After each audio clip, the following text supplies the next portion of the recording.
Hey everyone, just coming to you with this public service announcement. If you haven't heard about Anchor, it is the easiest way to make a podcast. So let me explain. First and foremost, it's free to do so. You don't got to come out of your pocket. There's creation tools that allow you to record and edit your podcast right from your phone or computer. Anchor will distribute your podcast for you, so it can be heard on Spotify, Apple Podcasts, and a whole bunch of others platforms. You can make money from your podcast with no minimum listenership. That's why I got on it. It's everything you need to make a podcast in one place. Download the free Anchor app or go to anchor.fm to get started. All right, peace.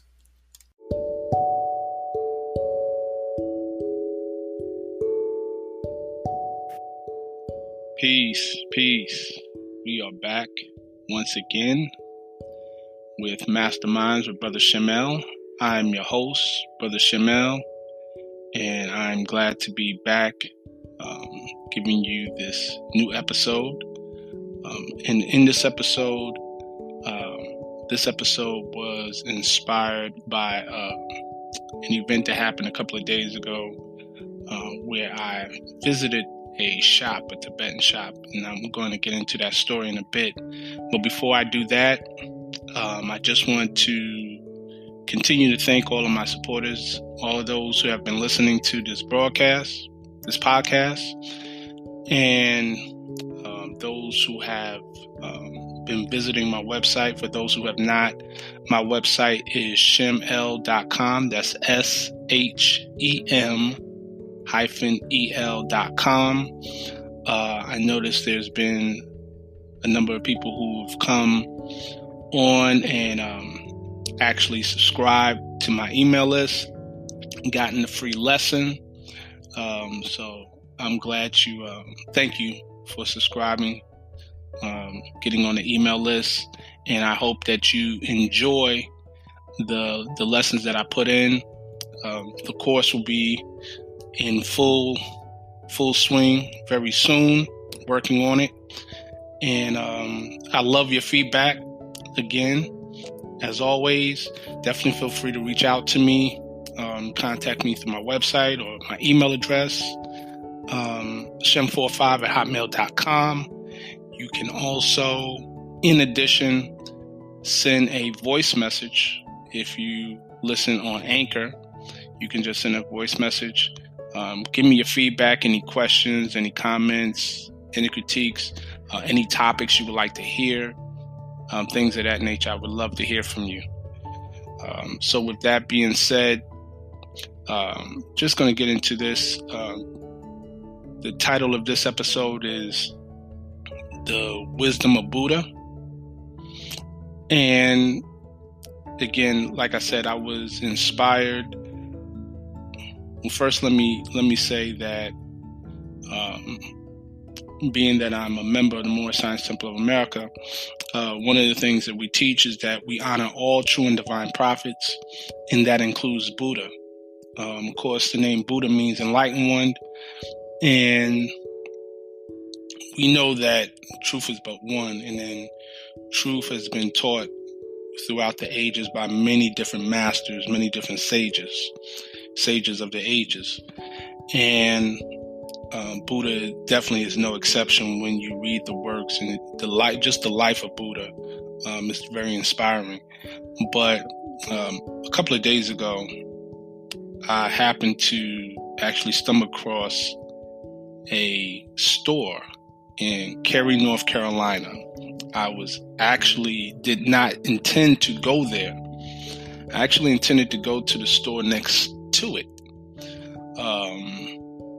This particular day it was raining pretty hard, and for some reason that store was closed. It was if I'm not mistaken, it was an Indian shop. It was a clothing store, and I was looking for a particular garb.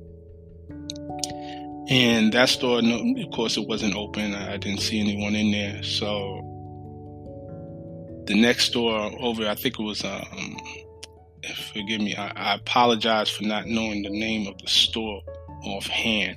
I may have to pull that up and give that shout out for the store. But the store is on, for those in the Cary, North Carolina area, it's on, where is it? East Chatham. I think it's Himalaya or something. But it's a Tibetan store. Long story short, it's a Tibetan store. I went in, and I must say that I was highly impressed and highly pleased. As soon as I walked in, there's very few places where I go where I enter it and leave, I just want to stay, basically. Like, it's been a long time since I walked in a store and wanted to stay there for a long time. And this store happened to be the most recent store in a long time, and I was just overwhelmed by the energy, the positive energy. It wasn't a lot of people. Of course, the lady who's the owner of the shop was there, and there was another lady at the time. She was taking care of checking her out at the checkout at the desk. And so I was looking through. Of course, you could smell the incense. It just had a peaceful vibe, the energy, the sounds, and everything. And I was just looking through. I was looking at all of the Tibetan garbs, the beads, just everything, the bowls, the sound bowls, everything. I was just really taking it all in. And I ended up, after the owner was done, so a short Tibetan woman, she walked up to me, greeted me, of course, asked if there was anything I wanted, if there was any help I needed, then, to let her know. So I took the time to engage in conversation. She pointed to me to something that I was looking for. I was able to purchase that. And in addition to that, I purchased 2 books, because I was checking the books out while she was helping the lady. And I love books. So the first book that popped out to me was a book entitled Tibet and Tibetan Muslims by Dr. Abubakar Amiruddin Nadwi. And I thought that was very interesting, that this book was there, because, of course, I knew the woman, just by seeing everything, was not a Muslim, but she was definitely from Tibet. And so the fact that she would have that book, and this is a very interesting book. I won't get into it in this broadcast, but it definitely highlights the religion of Islam in Tibet, and in its relationship in the relationship of the Muslims in that area to the Buddhists, how they lived in harmony, actually. How many of the Muslims there were migrated after facing persecution in other lands. So that was interesting. And then I asked her, what book do you suggest? And she pointed out to a particular book. She said, a lot of people get this. This is a great start. And if you're interested in learning, more about Tibetan teachings, which was a book entitled 8 Verses for Training the Mind. And I just cracked it open and started getting into it.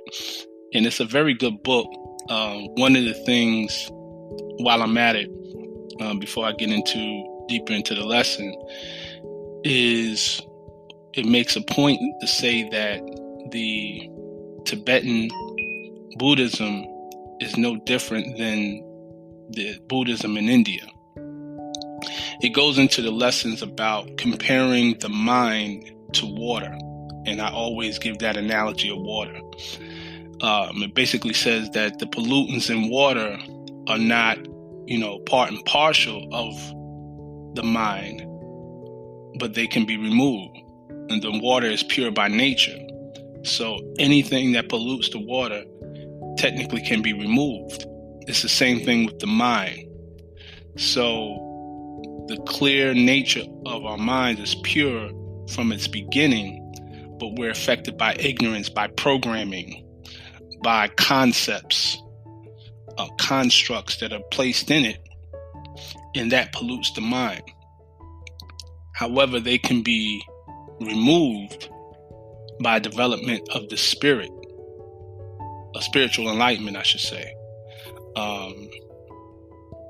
Because there's an interesting concept. Most people think, or even some of the more enlightened ones, or those who are more elevated in consciousness, will say that man is mind. And in reality, we are more than mind, which is kind of an inspiration to me producing my course, which is called Meta Mind Mastery. Meta meaning beyond, and mind. Of course, mind is powerful. The universe is mental. There's no doubt about that. But man himself is not the body or the soul. He's a spirit and a part of the omnipotent. So you can lose your mind, like the Scarface or the Ghetto Boys song, "My Mind's Play Tricks on Me." Your mind can play tricks on you. You can lose your mind, but you can't lose the self. You are the self. So with that being said, I want to get into just aspects of the Circle 7. And I'm going to start with a few verses from chapter 11, one of our favorite chapters. Jesus and Bharata, together they read the sacred books. Side note, in my research, I came to realize that the word India, of course, which was given by is a name that was given by Europeans to that land, and the original name of the land of India was Bharat, similar to Bharata. Okay, so just put that in mind. So in verse 1 of chapter 11 of the Circle 7, it says, "Among the Buddhist priests was one who saw a lofty wisdom in the words that Jesus spoke. It was Bharata Arabo." And 2. Together, Jesus and Bharata read the Jewish Psalms and prophets, read the Vedas, the Avesta, and the wisdom of Gautama. Keep in mind that is referring to Buddha. Verse 3. "And as they read and talked about the possibilities of man, Bharata said, 'Man is the marvel of the universe. He is part of everything, for he has been a living thing on every plane of life. Time was when man was not, and then he was a bit of formless substance in the molds of time, and then a protoplast. By universal law, all things tend upward to a state of perfectness. The protoplast evolved, becoming worm, then reptile, bird, and beast. And then at last it reached the form of man. Now man himself is mind, and mind is here to gain perfection by experience, and mind is often manifest in fleshly form, and in the form best suited for its growth. So mind may manifest as worm or beast or man, or bird or beast or man. The time will come when everything of life will be evolved unto the state of perfect man. And after man is man in perfectness, he will evolve to higher forms of life. And Jesus said, Bharata Arabo, who told you this? Who told you this, that mind, which is man, may manifest in flesh of beast or bird or creeping thing? Bharata said, from time which man remembers not our priests have told us so, and so we know. And Jesus said, enlighten Arebo. Are you a mastermind and do not know that man knows naught by being told? Man may believe what others say, but thus he never knows. If man would know, he must himself be what he knows. I'll repeat that. Man may believe what others say, but thus he never knows. If man would know, he must himself be what he knows. So I want to stop there. And the reason for me just reading that passage was, one, to establish that in the Circle 7, it speaks about the wisdom of Buddha. It speaks about Jesus having a conversation with a Buddhist, and just a conversation in reference to that Buddhist measure of understanding of the teachings. And I want to put that in context. Because if you, and I've gone into chapter 11 extensively before, if you understand it, Jesus in this story, in this account, is not questioning the teachings of Buddha. Rather, he's questioning the measure of understanding of these teachings. And he's basically saying, you may believe what someone tells you, but you don't know. You must be what you know. Okay? Man knows naught by being told. And naught is equated with falsehood. Basically, he's saying you know falsehood by being told. You don't know truth. You know the illusion. Because again, it's not real. It's not that which you can confirm.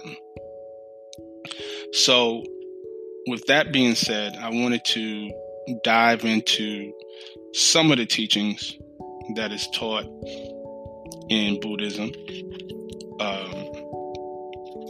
And again, just to put it out there, I'm not a practicing Buddhist, though I do give honors to Buddha and honors to all Buddhists, Confucius, Muslims, etc. Those who are seeking the path of enlightenment. And just want to get into some of the things that I speak about. I will be reading from some actual excerpts from my books, in particular, Who is Elohim and How Many Days Are in the Circle, because in those books, I actually go into some of these teachings. So one of the things, since we're talking about the mind in this particular section of chapter 11, it's important that we understand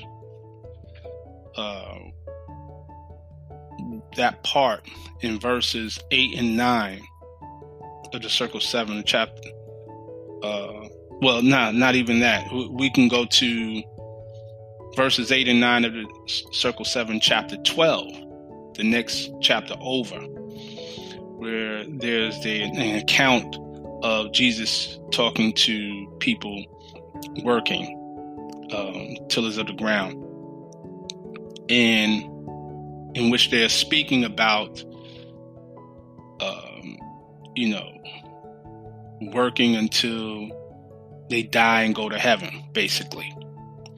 And in verses 8 and 9 of chapter 12, it says, and Jesus said, my brother man, your thoughts are wrong.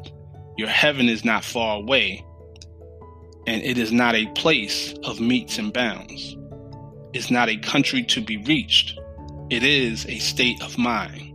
Allah never made a heaven for man. He never made a hell. We are creators and create our own. So that passage confirms the fact that we create things by way of our thoughts. Okay? Which is why, it's understandable that people would say that man is mind. We become what we think about. As it states in the book of Proverbs, chapter 23, verse 7, in part, it says, "For as he thinketh in his heart, so is he." So what we discover is that our thoughts produce various states of mind. These states of mind determine the quality of life that we live on the physical plane, as it is described in the sacred wisdom of Tahuti, known as the Kabbalion. Everything is mental. So the question is, what exactly are the states of mind? The states of mind are aspects of the mind that apprehend the quality of persons, places, and things, and that have the potential to alter the mind. The states of mind in Buddhism are listed within the teachings of the Abhidhamma. So Abhi, which means higher, and Dharma, meaning teaching or phenomena, which is basically Buddhist psychology. The 7 universal states of mind recognized in Buddhism are as follows: contact, feeling, perception, volition, one-pointedness, life faculty, and attention. Those are the 7. So it's interesting to note that the Abhidhamma, which was composed in the 3rd century BCE, is a text which consists of 7 books. In the first book, which is entitled The Summary of Dharma, right, it contains a chapter entitled Thought Engaged Upon the Higher Ideal. So in the Circle 7, it says that a man's ideal is his God. Okay? Keep that in mind. So this chapter speaks about the positive states of mind. The following is an excerpt from that chapter. Quote, "Which are the states that are good? When he cultivates jhana of the higher ideal, the rapt meditation, whereby there is a going forth and onward, making for the undoing of rebirth, and when that he may attain to the first stage, he has put away views and opinions, and so, aloof from sensuous appetites, aloof from evil ideas, enters into and abides in the first jhana, wherein conception works and thought discursive, which is born of solitude, is full of joy and ease. Progress thereto being difficult and intuition sluggish." So in that passage, it mentions the term jhana. In the Pali language, is a form of meditation in Buddhism. It refers to the different states of Samedhi. Samedhi is a state of mind in which one is detached from several qualities of the mind. So in this state of mind, one has become firm and stable, and the opposite is the instability of man. There's a whole chapter in the Circle 7 about the instability of man. The ability to concentrate is greatly enhanced within Samadhi, within this state of mind. So within the Buddhist text entitled Sutra Pitaka, it states that Samedhi practitioners can cultivate supernatural powers, which are called Habijna. Okay, so the Sutra Pitaka lists several of these powers that the Buddha develops. So Abhijna is translated as higher knowledge. Okay, so in Buddhism, this is achieved through virtuous living and meditation. It includes extrasensory abilities such as seeing past and future lives, as well as the supramundane extinction of all mental bias, which is known as esava. Okay, that's your mental bias. All the prejudices and the filters that distorts your perception of things. it's important to note that the very word Buddha means enlightenment, as I mentioned before. So when a person becomes one with their higher self, which is the omnipotent in man, then that person also becomes a Buddha. And in the story of Jesus, it says that in the Circle 7, it says that Jesus himself was a Buddha. And this is confirmed in the Holy Quran of the Moorish Science Temple of America, which is also known as Circle 7, in chapter 11, further down in verses 41 to 45. Okay? So that's very important. So verses 41 to 45, you go into. And it says, now Vijayapati, wisest of the Indian sages, chief of Temple Kapivistu, heard Bharata speak to Jesus of the origin of man and heard the answer of the Hebrew prophet. And he said, you priests of Kapivistu, hear me speak. We stand today upon a crest of time.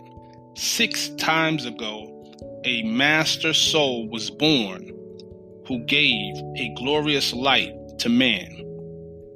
And now a master sage stands here in the temple Kapivistu. The Hebrew prophet is the rising star of wisdom deified. He brings to us a knowledge of the secret things of Allah, and all the world will hear his words, will heed his words, and glorify his name. You priests of Temple Kapivistu, stay, be still, and listen when he speaks. He is the living oracle of Allah, and all the priests gave thanks and praised the Buddha of enlightenment. So the Indian sage Vijayapati is mentioned in that passage, should not be confused with the renowned Indian poet who went by that same appellation, the same name. And that name is actually a title. So the name Vijayapati comes from 2 Sanskrit words, Vidya, which means knowledge, and Pati, meaning master. Thus, Vijayapati was an adept master of knowledge who recognized Jesus as a master sage and a Buddha. So once again, with the title Buddha, light is associated with the spirit in the sense that a spiritual lifestyle, which includes meditation, will lead to one's enlightenment. Okay? And of course, in Buddhism, meditation is very key for those who are even vaguely familiar with that. And so for the next part, I'm going to get into specifically the teachings of the cycles of time and how it relates to the wisdom of Buddha.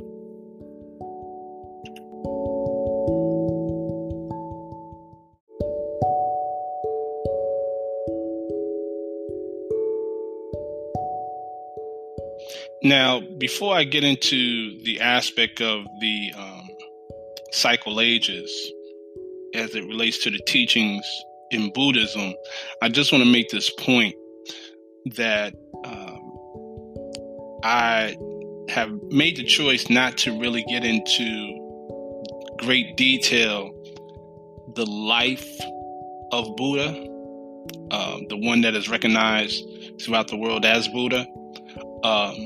Only because there's so many different accounts and there's so much controversy behind the life of Buddha, as with the life of Jesus, whether Jesus really existed,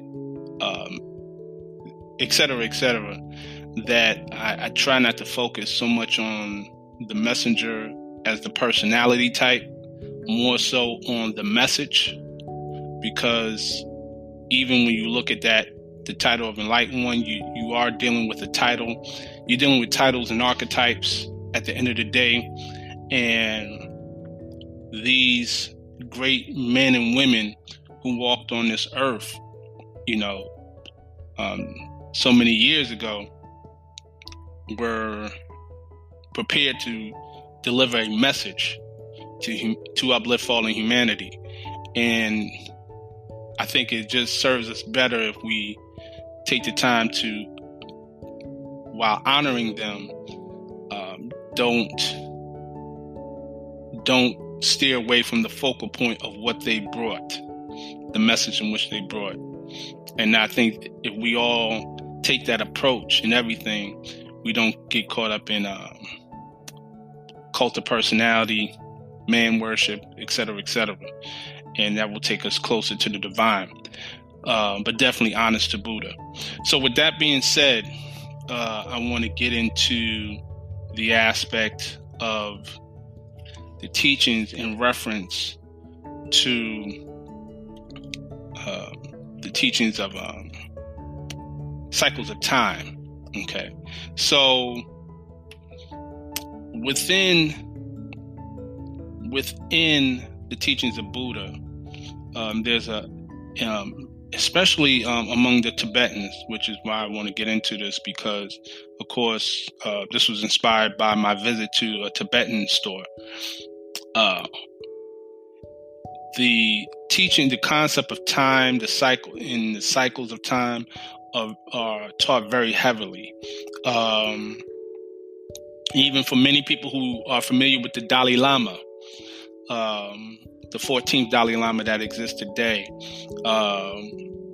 he speaks on the cycles of time. So I want to get into that, and which is important because that lines up exactly with the teachings of Moorish Science, which is what I teach.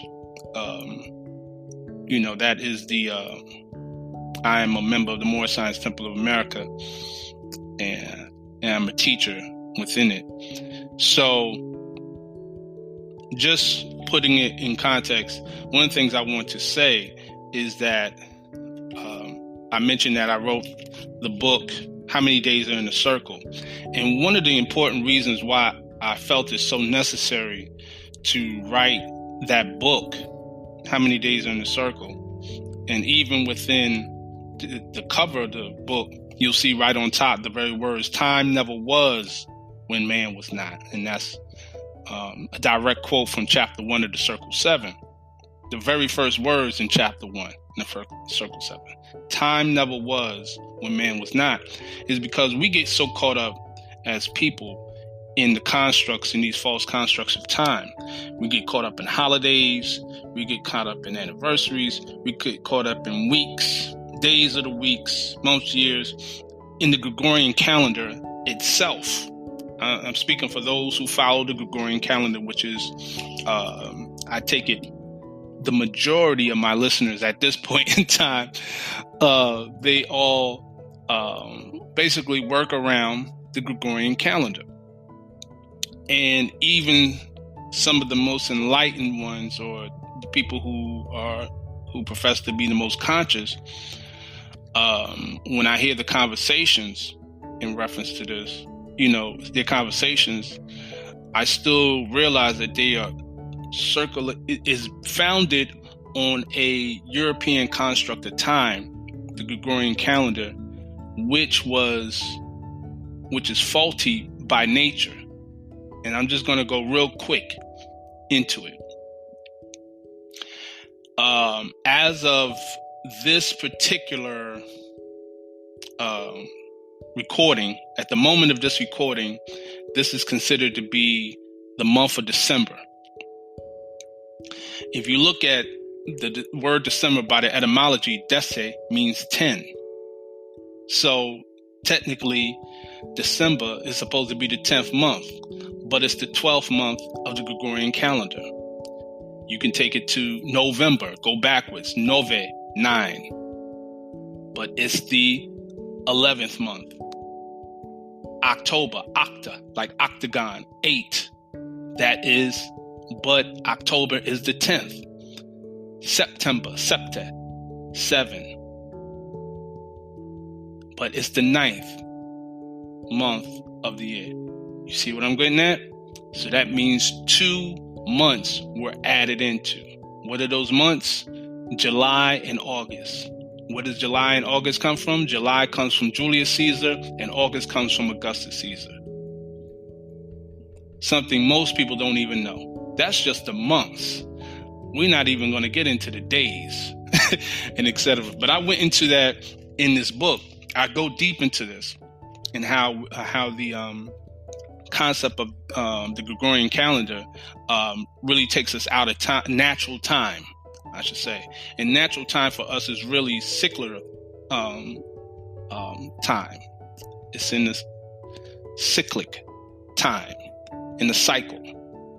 And there's for those who have not checked out my interview or me being interviewed by my good brother, Dr. Aleem El Bey, check out his YouTube channel. The title of that is called We Measure Time by Cycle Ages, where we go deep into it about the whole aspect of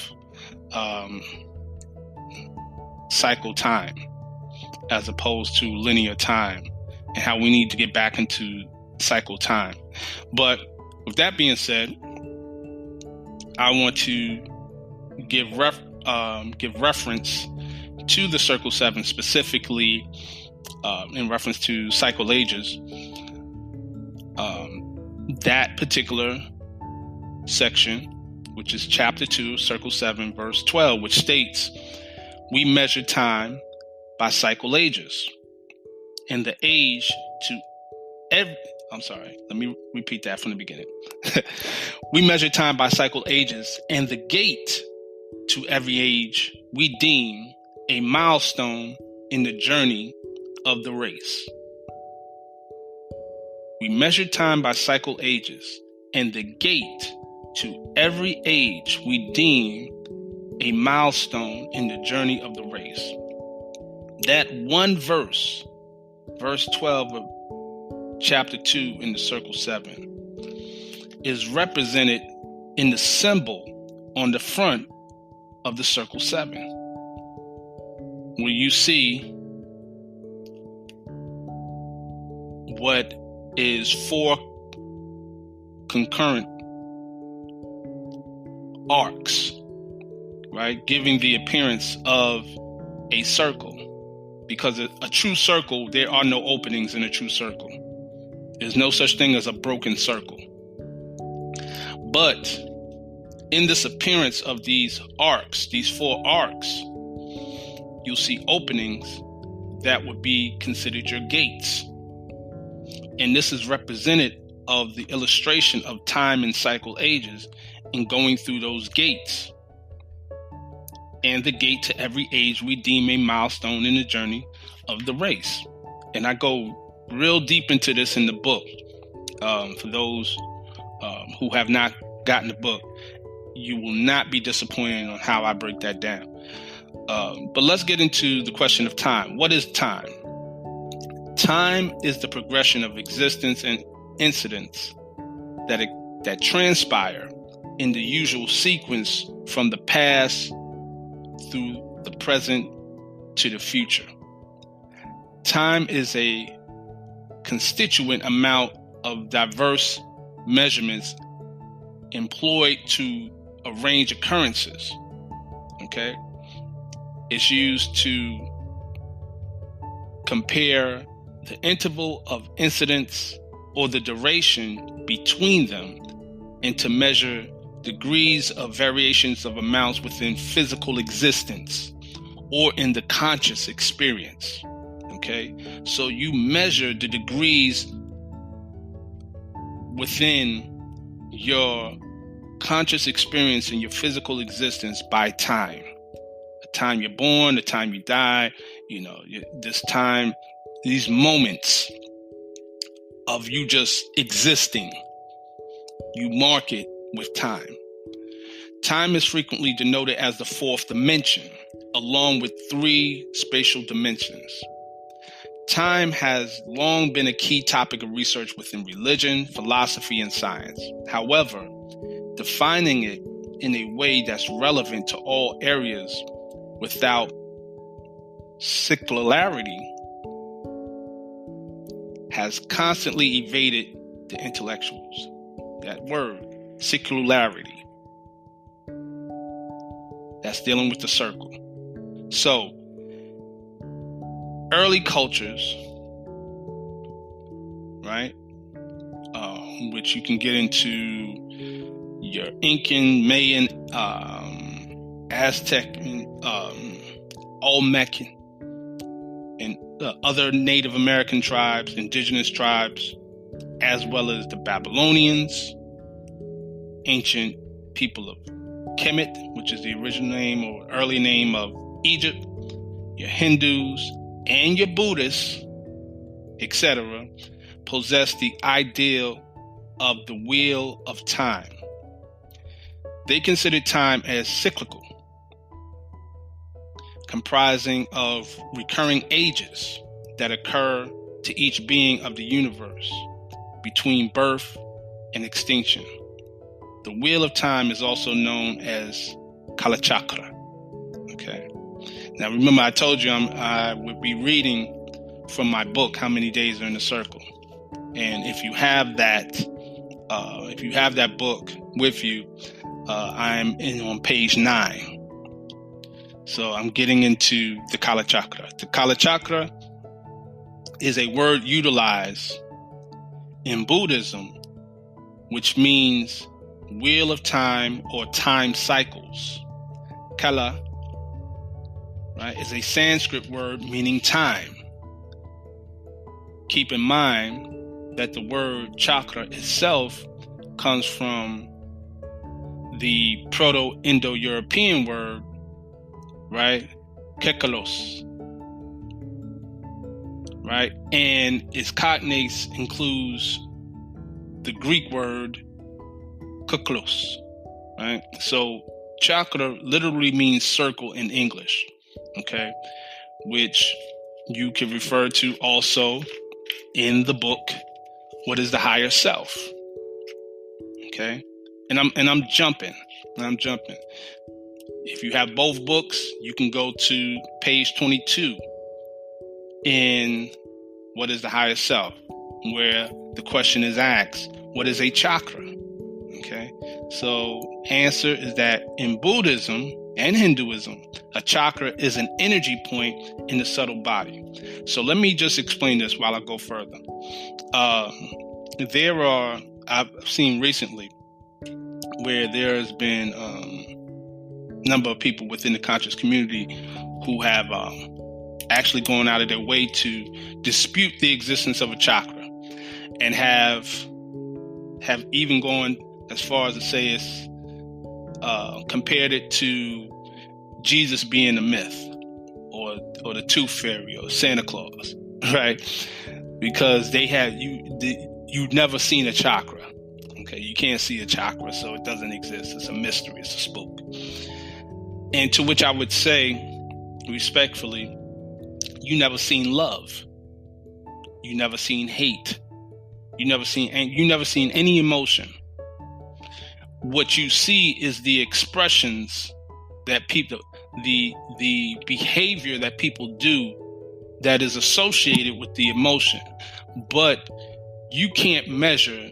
There's no instrument that measures love by decibels or anything.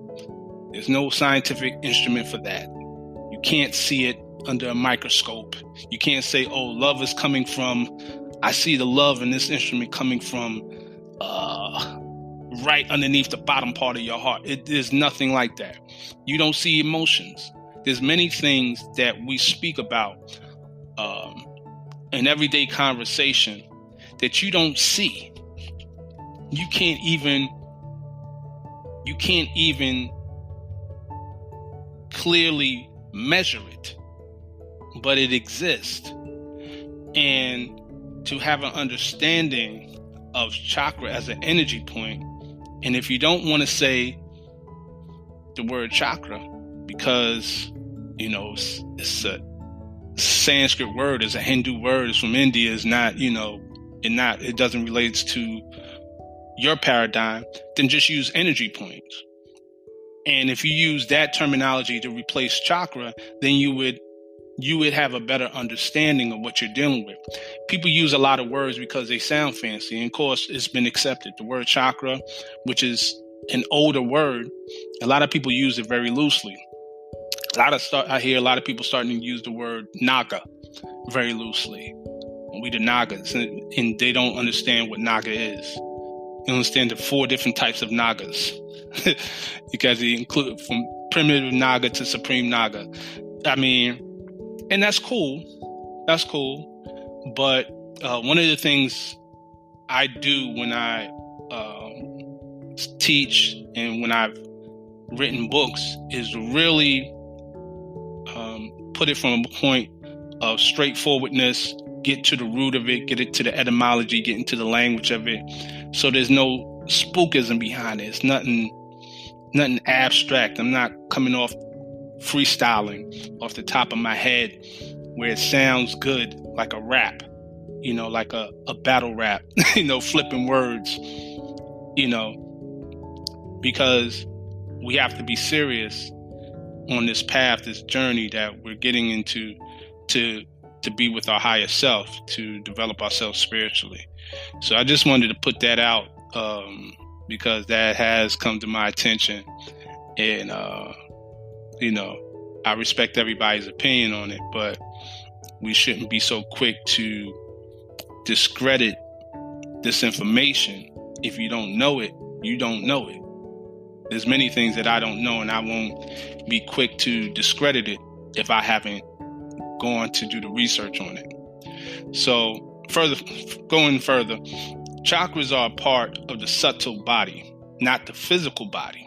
That's why you don't see it with the physical eye. They are the meeting points of the subtle metaphysical energy channels, which are called Nedhi in Sanskrit, which means a tube or a pipe, right? Okay, so they also referred to as rivers as well, all right? And there's 3 major Nedhis, which I go into in the book, What is the Higher Self? But Nedhis are channels in the subtle body through which prana, which is the life force, moves. Many scriptural texts offer a diverse number of chakras. There are many chakras according to the tantric texts, but there are 7 chakras that are thought to be the most important ones. There are 7 main chakras that are recognized in Buddhism as well as Hinduism. So keep that in mind. So of course you'll hear people say, oh man, there's 14 chakras. There's 99 chakras. There's 9 chakras.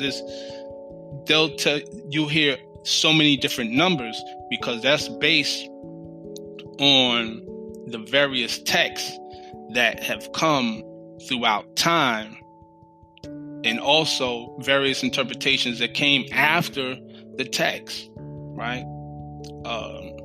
But throughout all of it, the reason why you constantly hear 7 is because even with those extra ones, they always understand the 7 that is constant throughout all of those different teachings. So I'm just going to go keep it at that pertaining to the chakras. And of course, in my book, I go into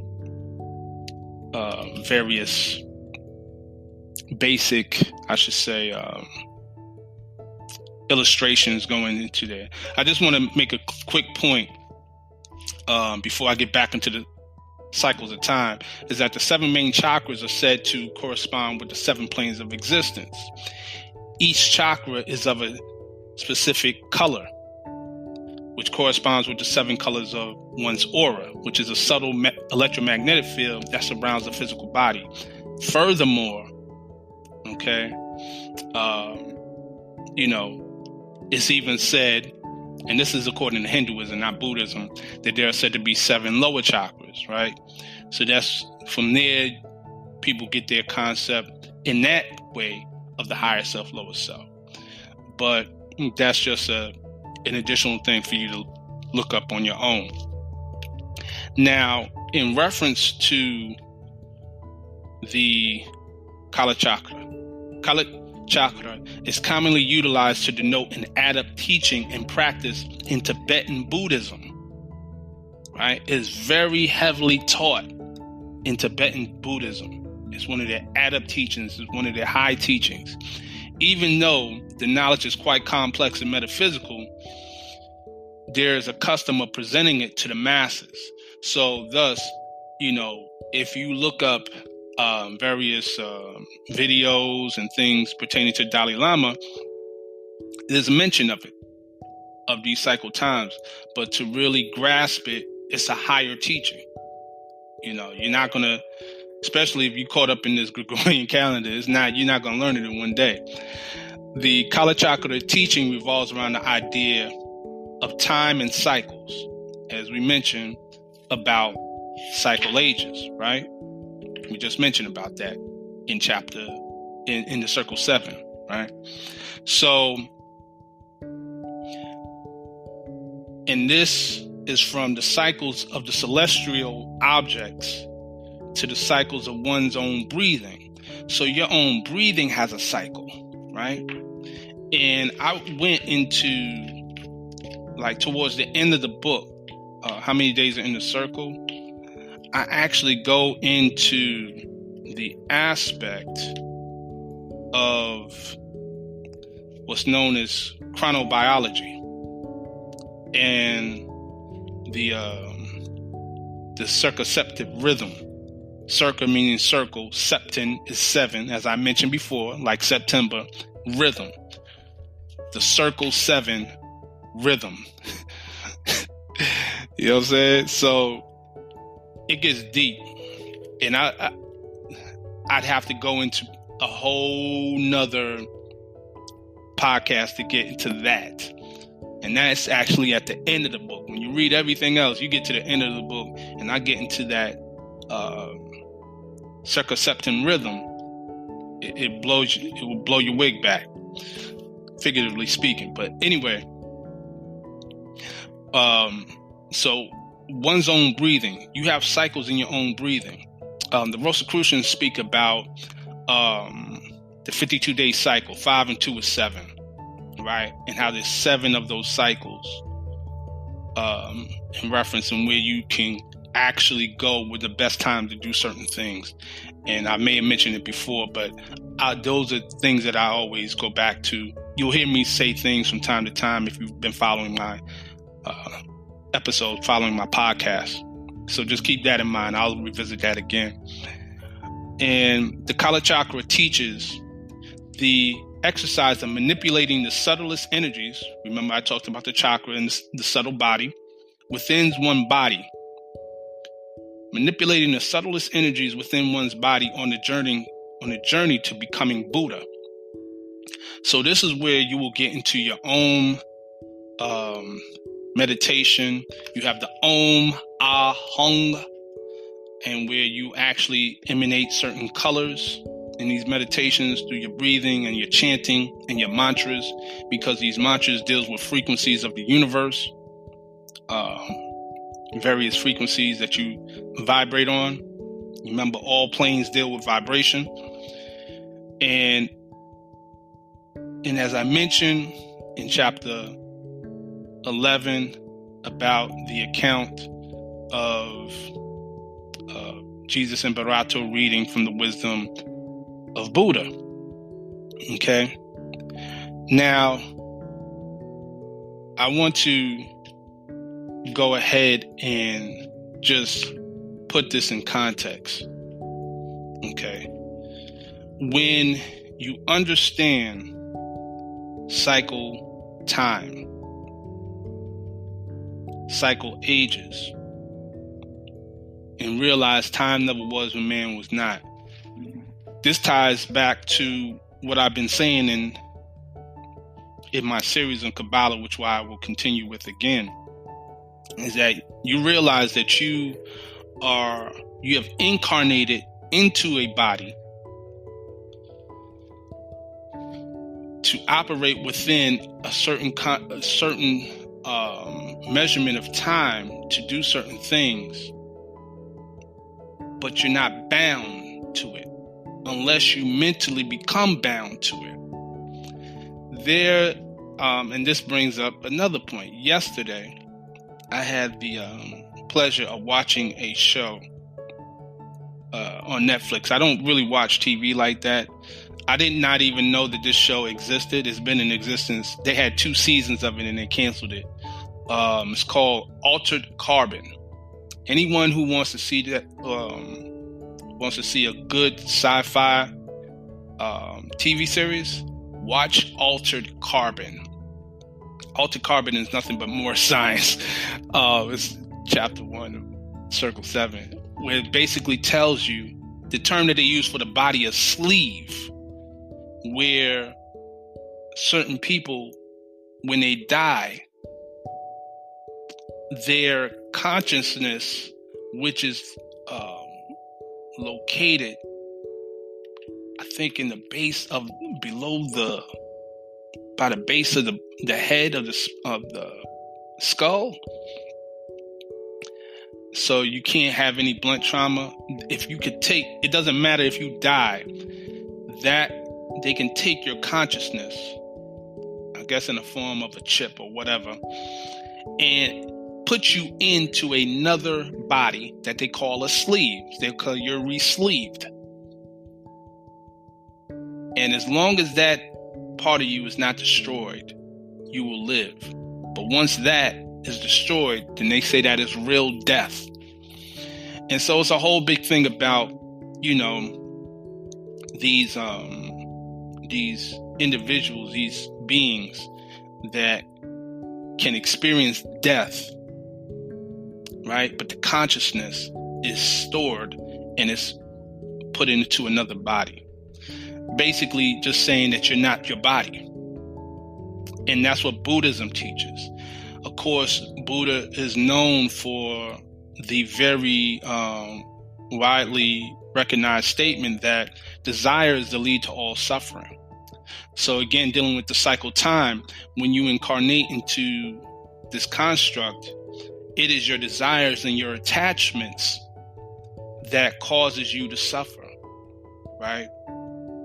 In Moorish Science, in the 3rd chapter, it speaks about the lower self being the body of desires, the carnal body, the body of desires.